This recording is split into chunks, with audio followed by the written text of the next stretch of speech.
Okay, so some friends and I were at Mr. Goody's, the ice cream shop, and we were on the way home.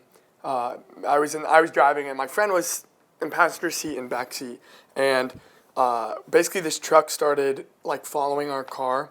And in my mind, I was just like, maybe I'm going slow, but I was going the speed limit, and I wasn't. I mean, me and my friends were talking, but I was driving like safe, like I wasn't doing anything questionable.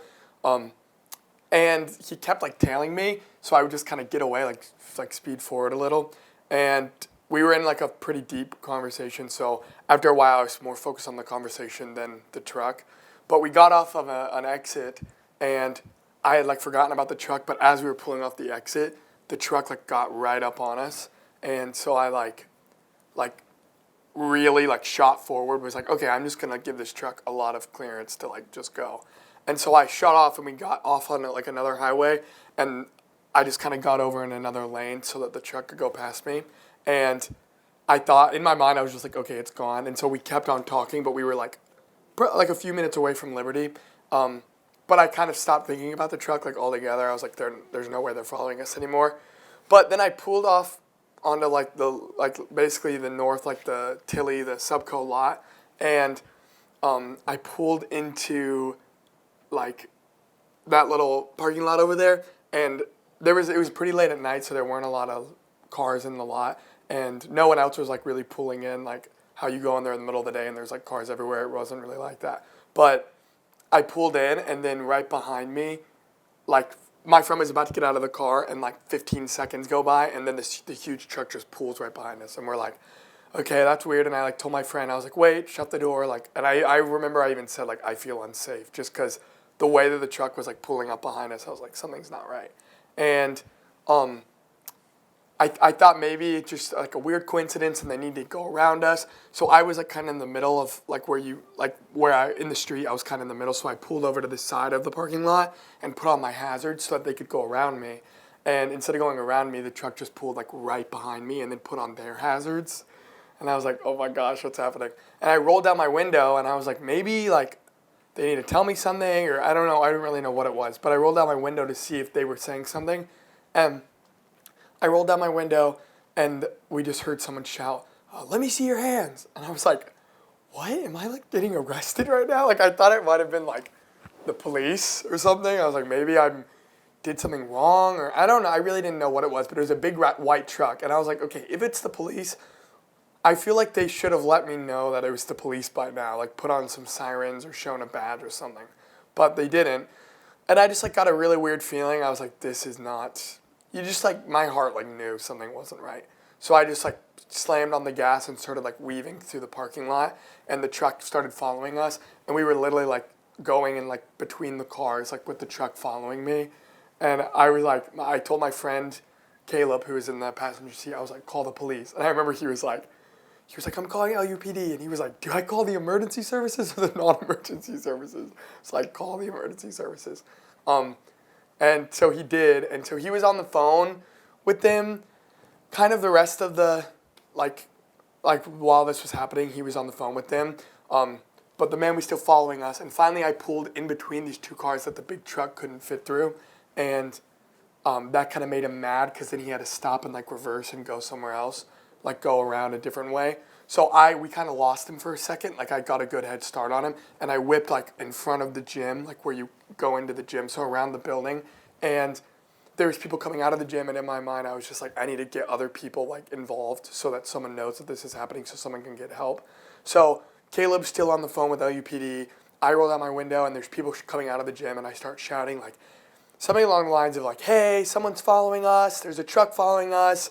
I think he's trying to hurt us. We feel unsafe. I was just trying to make it very clear, like, we don't really know what's going on, but something's wrong. And this guy, like, with his friends, like, came up and was, like, kind of leaning against my window and was like, what are you saying? And obviously no one, like, believed me, because they all thought I was joking, or, like, it was understandable that they were kind of taken aback by it at first. But one guy was like, wait, are you actually okay? And I was like, no, someone's, like, actually following us. And then out of nowhere, the truck, like, pulls up behind us, and I just remember I was looking at the man who was at my window, and he just looked at the truck and then like kind of took a few steps back, like stumbled backward, and then fell like onto the ground. And everyone was like screaming, and we just looked, and the truck had these huge lights on the top of it, and I just saw like in my rearview mirror a silhouette of a man, but I just saw him holding something like this, like running up to our car. We just started, and someone threw out the word gun, like someone was like, I think he has a gun, and then everyone outside was like saying it. So like in my mind, I was just like, I have to get out of here. So I just slammed on the gas, and we whipped away, and we shot out of the parking lot, and we were just like, where do we go? Because none of us lived on, or my friend lives on campus, but he lives in Commons 1 and 2, so like opposite side of campus. So we were like, where do we go? And I was literally trying to speed through campus so that we would get pulled over, so we would have a police officer there with us. But no one stopped me. I was going like 80. Like, we were just freaking out. And then we pulled up to the shoe.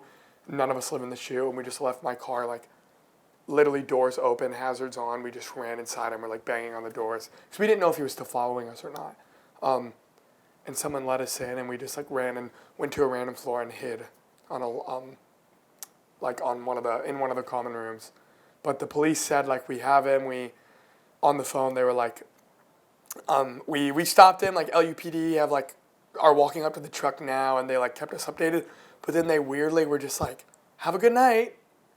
Yeah, and just like they were like, they weren't never like, are you okay, or like it was very much us in the first place who were like, can you send someone to talk to us and help us? Like they weren't even wanting to send anyone to come and talk to us. They were just kind of wanting us to like, okay, like it's done, we got him, like that's it. It's really weird. Yeah.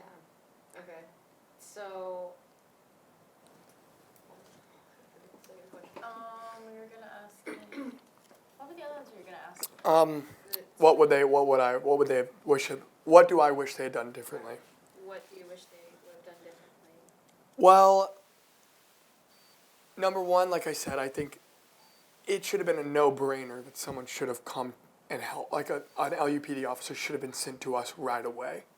Because it was very much like we hung up with LUPD because they got the guy in custody, and we weren't sure if they were arresting him. We weren't sure what he was getting charged for. We had no idea any of the details, but we had literally just been like had a gun pulled on us. So we were obviously shaken up. We obviously didn't know where the man was. We weren't getting. We kept having to call LUPD back and being like, "Can you give us updates?"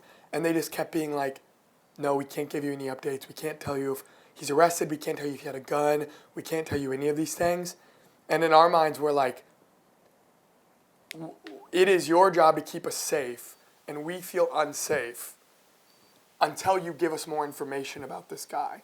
Because as of right now, he could still be on the campus. You know, you could have the wrong guy, or you could have just talked to him and then let him go, and he still knows what my car looks like.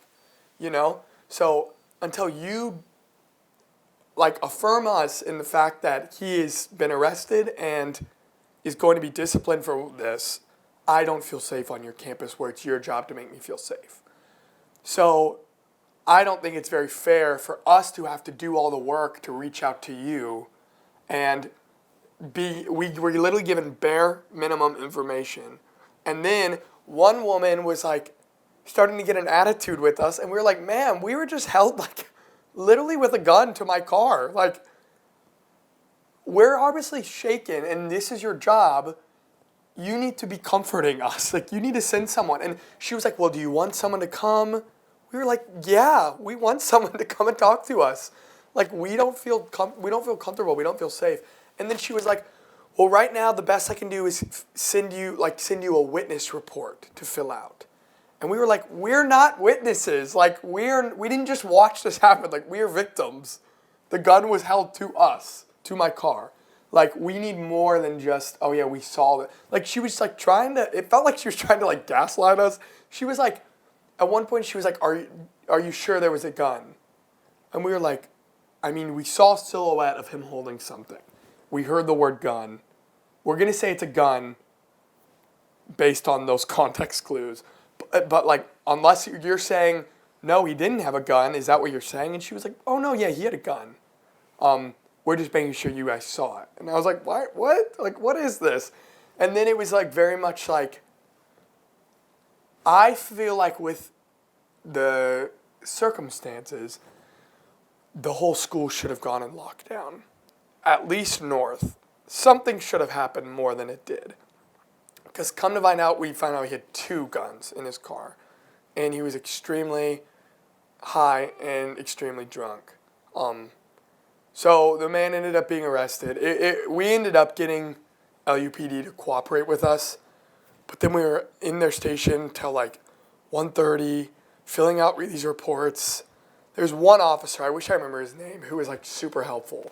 But everyone else we talked to that night was probably worst case scenario person we could talk to.